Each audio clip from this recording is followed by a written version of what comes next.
നിന്റെ അയൽവാസി പട്ടിണി കിടക്കുമ്പോൾ നീ വയർ നിറച്ചുണ്ടാൽ നീ എന്നിൽപ്പെട്ടവനല്ല എന്നാണ് മുഹമ്മദ് നബി സല്ലല്ലാഹു അലൈഹി വസല്ലം തങ്ങളുടെ പ്രബോധനം. അതായത് നീ automatically excommunicated from the religion.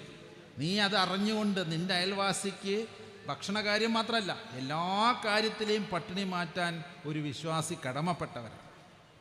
ഇവിടെയാണ് യേശുവും പറയുന്നത്, ഒന്നാമത്തെ കൽപ്പനയായ നിന്റെ പൂർണ്ണ ഹൃദയത്തോടും പൂർണ്ണ ആത്മാവോടും പൂർണ്ണ മനസ്സോടും കൂടി നീ ദൈവത്തെ സ്നേഹിച്ച് കഴിയാതെ ദൈവത്തോടുള്ള ഇബാദത്ത് പൂർണ്ണമാക്കി കഴിഞ്ഞാൽ അടുത്തതും ഇതിൽ തുല്യവും പരമവുമായ കൽപ്പന ഞാൻ തരുന്നു. അതെന്താണ്? നിന്നെപ്പോലെ നിൻ്റെ അയൽക്കാരനെയും സ്നേഹിക്കുക. നിന്നെപ്പോലെ നിൻ്റെ അയൽക്കാരനെയും, ക്രിസ്ത്യാനിയായ സഹോദരനെ സ്നേഹിക്കാൻ നല്ല പറഞ്ഞു, നിന്നെപ്പോലെ നിൻ്റെ അയൽക്കാരനെയും സ്നേഹിക്കുക. ബിസ്മില്ലാഹിർ റഹ്മാനിർ റഹീം. അൽഹംദുലില്ലാഹി റബ്ബിൽ ആലമീൻ. അർറഹ്മാനുർ റഹീം. മാലികി യൗമിദ്ദീൻ. ഇയ്യാക നഅ്ബുദു വ ഇയ്യാക നസ്തഈൻ. ഇഹ്ദിനസ് സിറാത്തൽ മുസ്തഖീം. സിറാത്തൽ ലദീന അൻഅംത അലൈഹിം ഗൈറിൽ മഗ്ദൂബി അലൈഹിം വലദ്ദാലീൻ. ആമീൻ. Our Father in heaven, holy be your name. Your kingdom come, your will be done on earth as it is in heaven. Give us this day our daily bread. Forgive us sins as we forgive those who sin against us. Do not bring us to the test, but deliver us from all evil. Amen. Om yonda pravishya mama vajamimam prasuptam sanjeevayatyagila shakti dharaswadhamnam anyamscha hastacharana shravanatvagadin പ്രാണാന്നമോ ഭഗവതേ പുരുഷായ തുഭ്യം. പ്രാണാന്നമോ ഭഗവതേ പുരുഷായ തുഭ്യം. വളരെ സന്തോഷം നൽകുന്ന ഒരു വേദിയാണല്ലോ ഇത്. കുടുംബജീവിതത്തിലേക്ക് നടന്നെടുക്കുന്ന കുട്ടികളുടെ ആഗ്രഹങ്ങളും അവരെ അനുഗ്രഹിച്ചുകൊണ്ട് അവരെ ആ ഒരു ജീവിതത്തിലേക്ക് കൈപിടിച്ച് നടത്തിയ സന്ദർഭങ്ങൾക്കൊക്കെ സാക്ഷിയാണ് നമ്മൾ. ഇത്തരത്തിലുള്ള സമയത്ത് ഞാൻ എപ്പോഴും ഓർത്തു പോകാറുള്ളത്, ഞങ്ങളിങ്ങനെ ഇവിടുത്തെ കുത്തുബയും അതിനുശേഷം ഇവിടെ നടന്ന പൂജകളൊക്കെ വീക്ഷിച്ചുകൊണ്ട് ഞങ്ങളിങ്ങനെ ഇരിക്കുന്ന സമയത്ത് ഹുസൈൻ സാഹിബ് ഇങ്ങനെ അത് വളരെ ശ്രദ്ധാപൂർവം എൻ്റെ അടുത്തിരുന്നത് കേൾക്കുന്നുണ്ട്. അപ്പോൾ ഇവിടുത്തെ കാർമ്മികനായിട്ടുള്ള അദ്ദേഹം അത് ശർമ്മ അതൊക്കെ പറഞ്ഞു കൊടുക്കുമ്പോൾ അതിൻ്റെയൊക്കെ സംസ്കൃതത്തിലുള്ള അർത്ഥങ്ങളൊക്കെ ഇങ്ങനെ ഏകദേശം അദ്ദേഹത്തിനും മനസ്സിലാവും സംസ്കൃതം. വളരെയധികം ഇവിടെ നടന്ന ഇസ്ലാമിക ചടങ്ങുമായി ബന്ധപ്പെട്ടത് തന്നെയാണ്. ഒന്ന് അറബിയിലായി എന്ന് മാത്രം, ഒന്ന് സംസ്കൃതത്തിലായി എന്ന് മാത്രം. അപ്പം ഇത്തരമൊരു അവസരത്തിൽ എനിക്ക് നിങ്ങളോട് സംസാരിക്കാനുള്ളത്, വളരെ സമയം കുറവാണ്, MP അടക്കമുള്ളവർക്ക് സംസാരിക്കേണ്ടതുണ്ട്. എന്നിരുന്നാലും 5 കാര്യങ്ങൾ 5 മിനിറ്റ് കൊണ്ട് പറഞ്ഞു തീർക്കാമെന്നാണ് ഞാൻ വിചാരിക്കുന്നത്. എന്തായിരിക്കും മതങ്ങളുടെ ഒരു സിലബസ്? സത്യത്തിൽ മതത്തിനൊരു സിലബസ് ഉണ്ടെങ്കിൽ എന്തായിരിക്കും അത്? ഇത് മനസ്സിലാക്കാതെയാണ് പലപ്പോഴും നമ്മളിലുള്ള വൈജാത്യങ്ങളെ മാത്രം ധ്രുവീകരിച്ച് നമ്മളെയൊക്കെ പലപ്പോഴും തെറ്റായ ധാരണയിലേക്ക് കൊണ്ടുപോകുന്നത് ഈ സിലബസ് അറിയാത്തതുകൊണ്ടാണ്. കുട്ടികൾക്കും അങ്ങനെയാണല്ലോ. MBBS പഠിക്കുന്ന ആൾക്ക് MBBS സിലബസ് അറിഞ്ഞാൽ മാത്രമേ അത് പഠിച്ച് പൂർത്തിയായി നല്ല ഡോക്ടറാകാൻ പറ്റുള്ളൂ. അതിന് പകരം അയാൾക്ക് എൻജിനീയറിങ്ങിൻ്റെ സിലബസ് അറിഞ്ഞിട്ട് ഒരു കാര്യവുമില്ല. അതുകൊണ്ട് മതവിശ്വാസികളായിട്ടുള്ള എല്ലാവരും, പ്രത്യേകിച്ച് ഭാരതത്തിൻ്റെ അടിസ്ഥാന സ്വഭാവം തന്നെ, ഇവിടുത്തെ ഒരു രീതി തന്നെ ഈ ഉൾക്കൊള്ളലാണ്. ഹിന്ദുയിസം എന്ന് പറഞ്ഞാൽ തന്നെ ഈ ഉൾക്കൊള്ളലാണ്, അസിമുലേഷനാണ്. എങ്ങനെയാണ് അവർക്ക് ഉൾക്കൊള്ളാനായിട്ട് സാധിക്കുന്നത്? കാരണം ഇതിൻ്റെ സിലബസ് എന്താണെന്ന് കൃത്യമായി നിർവചിച്ചു വെച്ചിട്ടുണ്ട്. സർവ്വഗുരുക്കന്മാരുടെയും പഠനങ്ങളും ഇതിഹാസ പുരാണാദികളും വേദങ്ങളും ഒക്കെ പരിശോധിച്ച് കഴിഞ്ഞാൽ ഇതിൻ്റെ ഒരു സിലബസ് നമുക്ക് കിട്ടും. ഈ സിലബസാണ് ലോകത്തിലെ എമ്പാടുമുള്ള എല്ലാ മതങ്ങളുടെയും സിലബസായി മാറി. കാരണം അത് വളരെ സിമ്പിളാണ്. 5 കാര്യങ്ങളുണ്ടെങ്കിൽ ഒരു മതമാവുള്ളൂ. ഒന്നാമത്തെ കാര്യം, 5 കാര്യം ഞാൻ പറയണുള്ളൂ. ഒന്നാമത്തെ കാര്യം തന്നേക്കാൾ ഉപരി ഒരു ശക്തിയിലുള്ള വിശ്വാസമാണ്. അത് ചിലർക്ക് ദൈവമാകാം, ചിലർക്കത് ശുദ്ധബുദ്ധ മുക്ത സ്വരൂപങ്ങളായിട്ടുള്ളവരാകാം. എന്നിരുന്നാലും തന്നേക്കാൾ ഉപരി ഇതിനൊക്കെ ഒരു സ്രോതസ്സുണ്ട്, ഒരു ദൈവമുണ്ട് എന്ന ചിന്തയിൽ നിന്നാണ് ലോകത്തിലെ എല്ലാ മതങ്ങളും വരുന്നത്. അതിൽ ഇസ്ലാമിനെ സംബന്ധിച്ചിടത്തോളം സൂറത്തുൽ ഇഖ്ലാസിൽ അത് കൃത്യമായി പറയുന്നു. കുൽഹു അല്ലാഹു അഹദ് അല്ലാഹു സമദ് ലം യലിദ് വലം യൂലദ് വലം യകുല്ലഹു കുഫുവൻ അഹദ്. ഇത് തന്നെയാണ് പരമേശ്വരനെക്കുറിച്ചും അല്ലെങ്കിൽ പരബ്രഹ്മത്തെക്കുറിച്ചുമൊക്കെ ഹൈന്ദവ വിശ്വാസത്തിലും പറയുന്നത്. അജം നിർവികൽപ്പം നിരാകാരമേകം നിരാനന്ദമാനന്ദം അദ്വൈത പൂർണ്ണം പരം നിർഗുണം നിർവിശേഷം നിരീഹം പരബ്രഹ്മരൂപം ഗണേശം ഭജേമാം എന്ന് പറയുന്നിടത്ത് ഇതേ സൂറത്തുൽ ഇഖ്ലാസിൻ്റെ വാചകങ്ങൾ തന്നെയാണ്. ഇനി ക്രിസ്ത്യാനികളെ സംബന്ധിച്ചിടത്തോളം നിഖ്യ സുനഹദോസ് മുതൽ അവർ ഏറ്റുചൊല്ലുന്ന ഒരു വിശ്വാസ പ്രമാണമുണ്ട്. അതിലും അവർ പറയുന്ന സർവശക്തനും ആകാശത്തിൻ്റെയും ഭൂമിയുടെയും സൃഷ്ടാവുമായ ഏക ദൈവത്തിൽ ഞങ്ങൾ വിശ്വസിക്കുന്നു എന്നാണ്. ഏകം സത്തത് വിപ്രാഹ ബഹുദാ വദന്തി എന്ന് ലോകത്തോട് ആദ്യമായി വിളിച്ചു പറഞ്ഞതും എഴുതി വച്ചതുമായിട്ടുള്ളത് ഋഗ്വേദത്തിലാണ്. ഇഹ്ലാസ് അല്ലെങ്കിൽ അതിൻ്റെ ഏകത്വം ആദ്യമായി ലോകത്തിനോട് പറയുന്നത് അവിടെയാണ്. അപ്പോൾ ദൈവത്തോടുള്ള ഏകത്വവും ദൈവത്തിൻ്റെ ഏക സ്വഭാവവും നാസ്തി നാനാനി കിഞ്ചന എന്നൊക്കെ പറയുന്ന വാചകങ്ങളുണ്ട്. രണ്ടില്ലാത്ത അവസ്ഥയിലേക്കാണ് ഈശ്വരൻ. അതാണല്ലോ അദ്വൈതത്തിൻ്റെ പരമഭാവങ്ങൾ. അപ്പോൾ ലോകം മുഴുവനുമുള്ള മതങ്ങളിൽ ഭൂരിഭാഗവും ദൈവത്തിൻ്റെ ഏകത്വം അംഗീകരിക്കും. രണ്ടാമത്തെ ഫാക്ടർ എന്ന് പറയുന്നത് ഈ സത്യം ലോകത്തിലേക്ക് വിളിച്ചു പറയാനോ പ്രചരിപ്പിക്കാനോ അതിനെ നവീകരിക്കാനോ വന്നവരുടെ ഒരു ശ്രേണിയാണ്. അവരോടുള്ള ബഹുമാനമാണ്. അവരെ പ്രവാചകന്മാരെന്നോ അമ്പിയാക്കളെന്നോ ഔലിയാക്കളെന്നോ, ഇനി അതുമല്ലെങ്കിൽ ഇന്ത്യൻ ഭാഷയിൽ പറയുകയാണെങ്കിൽ ഗുരുക്കന്മാരെന്നോ നമ്മൾ പറയും. ഓരോരുത്തർക്കും ഓരോ ഋഷി ഉണ്ടാവുന്ന പറയാം. അപ്പം അങ്ങനെ നോക്കുകയാണെങ്കിൽ ക്രിസ്തു മതത്തെ സംബന്ധിച്ചിടത്തോളം യേശുവാണ് ഋഷി, ഇസ്ലാമിനെ സംബന്ധിച്ചിടത്തോളം മുഹമ്മദാണ് ഋഷി, ഹിന്ദു മതത്തെ സംബന്ധിച്ചിടത്തോളം അനേക ഋഷി പരമ്പരകൾ തന്നെയുണ്ട്.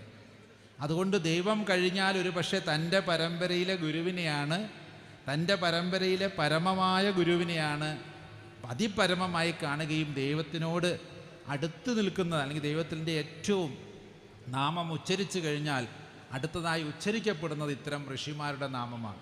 അതുകൊണ്ടാണ് ലാ ഇലാഹ ഇല്ലല്ലാ എന്ന് പറഞ്ഞു കഴിഞ്ഞാൽ മുഹമ്മദ് റസൂലുള്ള എന്ന് അടുത്ത വാചകത്തിൽ പറയും. അല്ലെങ്കിൽ ഷഹാദത്ത് കലിമ തന്നെ അശ്വദു അലാ ഇലാഹ ഇല്ലല്ലാ എന്ന് പറഞ്ഞു കഴിഞ്ഞാൽ അശ്വദു അന്ന മുഹമ്മദ് റസൂലുള്ള. ഇവിടെയാണ് ഗുരു സാക്ഷാൽ പരബ്രഹ്മമെന്ന് ഹിന്ദു സമ്പ്രദായത്തിലൊക്കെ പറയാം. ഇതുതന്നെയാണ് യേശുവിനെക്കുറിച്ചും പിതാവായ ദൈവത്തെക്കുറിച്ച് പറഞ്ഞു കഴിഞ്ഞാൽ പിന്നെ അടുത്തതായി പറയുന്നത് യേശുവിനെയാണ്. ഇവരെയൊന്നും ഓർക്കാതെ അതാത് സമ്പ്രദായത്തിൽ ഒരു പ്രാർത്ഥനകളും പൂർണ്ണമാവില്ല. അവനവൻ്റെ ഗുരുക്കന്മാരെ ഓർക്കാതെ ഒരു മതത്തിലെയും ഒരു സമ്പ്രദായത്തിലെയും ആരാധനകൾ പൂർണ്ണമാകുന്നില്ല.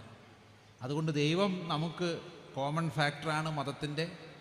അതറിയിച്ചു തന്ന ഗുരുക്കന്മാർ, പ്രവാചകന്മാർ, അമ്പിയാക്കൾ, മുസ്ലിങ്ങൾ, ഔലിയാക്കളൊക്കെ നമുക്ക് കോമണാണ്, അല്ലെങ്കിൽ അവരെ നമ്മൾ സ്മരിക്കാറുണ്ട് അതാത് പരമ്പരയിൽ. മൂന്നാമത്തതായി അച്ഛനമ്മമാരോടുള്ള കടമയാണ് പറയുന്നത്. ഈ അച്ഛനമ്മമാരോടുള്ള കടമ തീർക്കേണ്ടത് വിവാഹം കഴിച്ചിട്ടാണെന്നാണ് ഹിന്ദുമതത്തിൻ്റെ ഏറ്റവും വലിയ പഠിപ്പിക്കൽ. കാരണം അവർ ചെയ്തത് നമ്മളിൽ ഭൂമിയിൽ ചെയ്യണമെങ്കിൽ വിവാഹം കഴിച്ച ഉത്തരവാദിത്തം ഏറ്റെടുക്കണം. അതെല്ലാ മതങ്ങളിലും അതങ്ങനെ തന്നെയാണ്. ഒരു കടം വീട്ടലാണ്. കാരണം എൻ്റെ ശരീരം എന്ന് പറയുന്ന അച്ഛനിൽ നിന്നും അമ്മയിൽ നിന്നും സ്വീകരിക്കപ്പെട്ടതാണ്. ഇതിനെ അതിൻ്റെ ആത്യന്തികമായ ലക്ഷ്യത്തെ കണ്ടുകൊണ്ടല്ലാതെ മറ്റൊരു കാരണം കൊണ്ടും കല്യാണം കഴിക്കാതിരിക്കാൻ പാടില്ല. സന്യാസി എന്ന് പറഞ്ഞാൽ മറ്റൊരു ലക്ഷ്യത്തിന് വേണ്ടിയിട്ടാണ് അത് ഉപേക്ഷിക്കുന്നത്. അല്ലാത്തടത്തോളം കാലം ഋഷികളോടുള്ള കടവും പൃഥുക്കളോടുള്ള കടവും, അതായത് നമ്മുടെയൊക്കെ മുതുമുത്തശ്ശന്മാരോടുള്ള കടം വീടേണ്ടത് ഈ കല്യാണ ചടങ്ങിലൂടെയാണ്. മാത്രമല്ല അച്ഛനെയും അമ്മേനെയും കൃത്യമായി ബഹുമാനിച്ച് പരിപാലിച്ചു കൊണ്ട് നടക്കാൻ എല്ലാ മതങ്ങളും പറയും. നിൻ്റെ മാതാവിൻ്റെ കാലിൻ്റെ ചോട്ടിലാണ് സ്വർഗമെന്ന് റസൂലുള്ളാഹി സ്വല്ലല്ലാഹു അലൈഹി വസല്ലം തങ്ങൾ പഠിപ്പിച്ചിട്ടുണ്ട്. നിൻ്റെ മാതാവിനോടോ പിതാവിനോടോ ഛേ എന്നൊരു വാക്ക് ഉച്ചരിക്കുകയെന്ന് ഖുറാനിലുണ്ട്. ഇത് ഹദീസിലുള്ളതല്ല. ഖുറാനിൽ അങ്ങനത്തെ ഒരായത്തിൽ ഛേ എന്ന് പോലും ഉച്ചരിക്കരുത്. അവരെ ഒന്ന് നിന്ദിക്കുക പോലും ചെയ്യരുത്. ഇത് തന്നെയാണ് ബൈബിളിൽ നിനക്ക് ദീർഘായുസ് ഉണ്ടാകേണ്ടതിന് നിൻ്റെ അപ്പനമ്മമാരെ ബഹുമാനിക്കുക എന്ന് ബൈബിളിൽ. ഇവിടെ മാതാപിതാ ഗുരു ദൈവം എന്നാണ്. മാതാവും പിതാവും ദൈവതുല്യരാണ് എന്നാണ് ഹിന്ദുമതവും പഠിപ്പിക്കുന്നത്. അങ്ങനെ 3 കാര്യങ്ങളിലും നമ്മളൊക്കെ തുല്യരാണ്. 4-മത്തെ കാര്യം എന്താണ്? സഹജീവികളോടുള്ള കാരുണ്യം പ്രകടിപ്പിക്കാൻ എല്ലാ മതങ്ങളും പഠിപ്പിക്കുന്നു. ഇവിടെയാണ് ഞാൻ ഏറ്റവും കൂടുതൽ മതങ്ങളോട് നീതി പുലർത്തണമെന്ന് പറയാറുള്ളത്. മറ്റ് വർഗ ചിന്തകളില്ലാതെ, വിഭാഗീയ ചിന്തകളില്ലാതെ നമ്മുടെയൊക്കെ പ്രവാചകന്മാർ പഠിപ്പിച്ചിട്ടുള്ളത് അയൽവാസി എന്നുള്ളതുകൊണ്ടാണ്. ഈ അയൽവാസിക്ക് ജാതി നോക്കണമെന്നോ മതം നോക്കണമെന്നോ നമ്മളെ ഒരു മതവും പഠിപ്പിച്ചിട്ടില്ല. നിന്റെ അയൽവാസി പട്ടിണി കിടക്കുമ്പോൾ നീ വയർ നിറച്ചുണ്ടാൽ നീ എന്നിൽപ്പെട്ടവനല്ല എന്നാണ് മുഹമ്മദ് നബി സല്ലല്ലാഹു അലൈഹി വസല്ലം തങ്ങളുടെ പ്രബോധനം. അതായത് നീ automatically excommunicated from the religion. നീ അത് അറിഞ്ഞുകൊണ്ട് നിന്റെ അയൽവാസിക്ക് ഭക്ഷണകാര്യം മാത്രമല്ല, എല്ലാ കാര്യത്തിലെയും പട്ടിണി മാറ്റാൻ ഒരു വിശ്വാസി കടമപ്പെട്ടവരാണ്. ഇവിടെയാണ് യേശുവും പറയുന്നത്, 1-മത്തെ കൽപ്പനയായ നിന്റെ പൂർണ്ണ ഹൃദയത്തോടും പൂർണ്ണ ആത്മാവോടും പൂർണ്ണ മനസ്സോടും കൂടി നീ ദൈവത്തെ സ്നേഹിച്ച് കഴിയാതെ ദൈവത്തോടുള്ള ഇബാദത്ത് പൂർണ്ണമാക്കി കഴിഞ്ഞാൽ അടുത്തതും ഇതിൽ തുല്യവും പരമവുമായ കൽപ്പന ഞാൻ തരുന്നു. അതെന്താണ്? നിന്നെപ്പോലെ നിൻ്റെ അയൽക്കാരനെയും സ്നേഹിക്കുക. നിന്നെപ്പോലെ നിൻ്റെ അയൽക്കാരനെയും, ക്രിസ്ത്യാനിയായ സഹോദരനെ സ്നേഹിക്കാൻ നല്ല പറഞ്ഞു. നിന്നെപ്പോലെ നിൻ്റെ അയൽക്കാരനെയും സ്നേഹിക്കുക.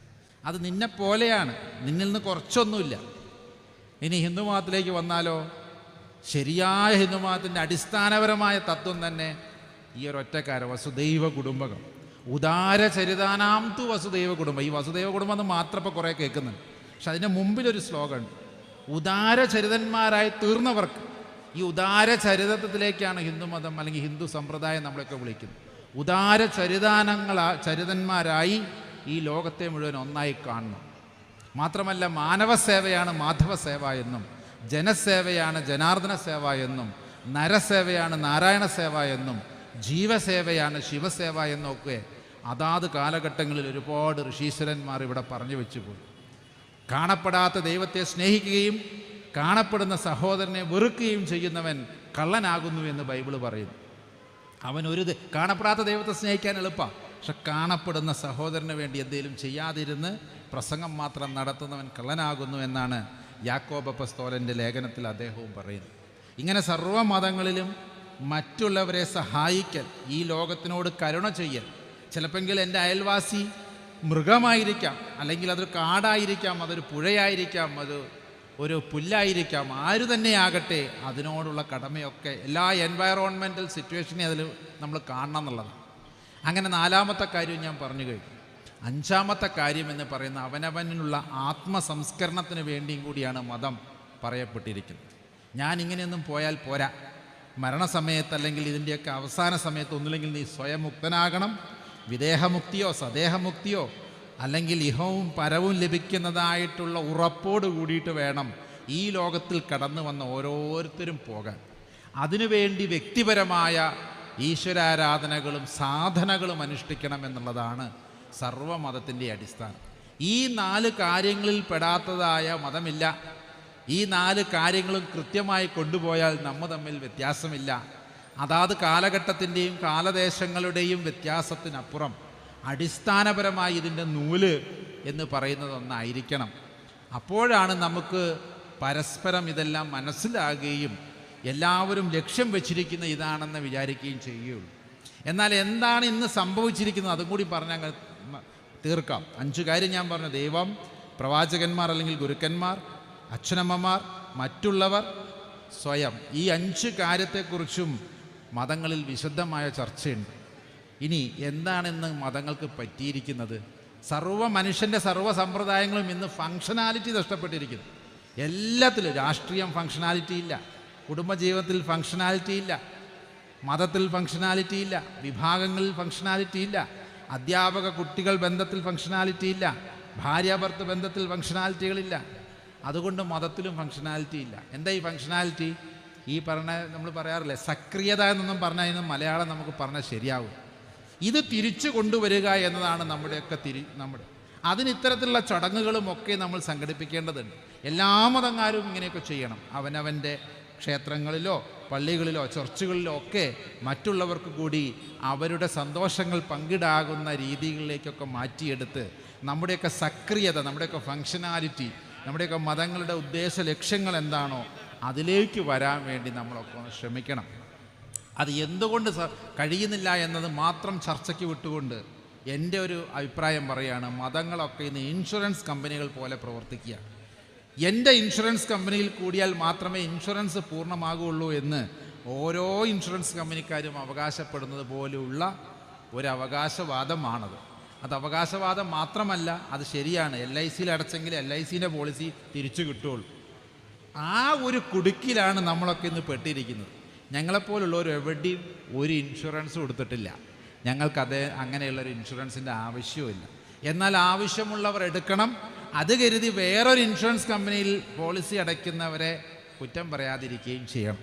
ഇതൊക്കെയാണ് നമുക്ക് ഇന്ന് ഈ ചുരുങ്ങിയ സമയം കൊണ്ട് എനിക്ക് പറയാനുള്ളത്. ഈ വേദിയുടെ ഔചിത്യം എനിക്കറിയാം. ഒരുപാട് പേര് ഇതിൻ്റെ നേതൃത്വത്തിലുള്ള ഒരുപാട് പേർക്ക് അവർ സംസാരിക്കേണ്ടതുണ്ട്. എനിക്കാണെങ്കിലും ഇത് കഴിഞ്ഞ് വേറെ സമയബന്ധിതമായി മറ്റൊരു പരിപാടി, മറ്റൊരു മീറ്റിങ്ങിലേക്ക് പോകാനുള്ളത് കൊണ്ട് ഞാനിത് കഴിഞ്ഞാൽ ഉടനെ ഇവിടുന്ന് ഇറങ്ങുകയാണ്.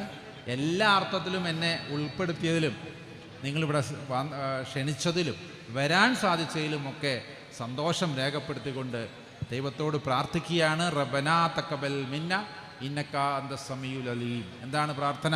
ദൈവമേ, ഇത് ഞങ്ങളിൽ നിന്ന് നല്ലൊരു പ്രവൃത്തിയായി രേഖപ്പെടുത്തട്ടെ, സ്വീകരിക്കപ്പെടട്ടെ എന്ന ഇബ്രാഹിം നബിയും അദ്ദേഹത്തിൻ്റെ മക്കളും കയവ പുതുക്കിപ്പണിതപ്പോൾ പ്രാർത്ഥിച്ച ഖുർആനിലെ ഒരു പ്രാർത്ഥനയാണ് എനിക്ക് ഓർമ്മ വരുന്നത്. ഇത് ഞങ്ങളിൽ നിന്ന് സമാധാനത്തിനുള്ള, ഞങ്ങളിൽ നിന്നുള്ള സാലിഹായിട്ടുള്ള അമലായിട്ട് മാറ്റണേ എന്ന് മാത്രം പ്രാർത്ഥിച്ചുകൊണ്ട് ഓം ശാന്തി ശാന്തി ശാന്തി സർവ ശാന്തി എന്ന് പറഞ്ഞുകൊണ്ട് ഞാൻ നിർത്തുന്നു. നന്ദി, നമസ്കാരം.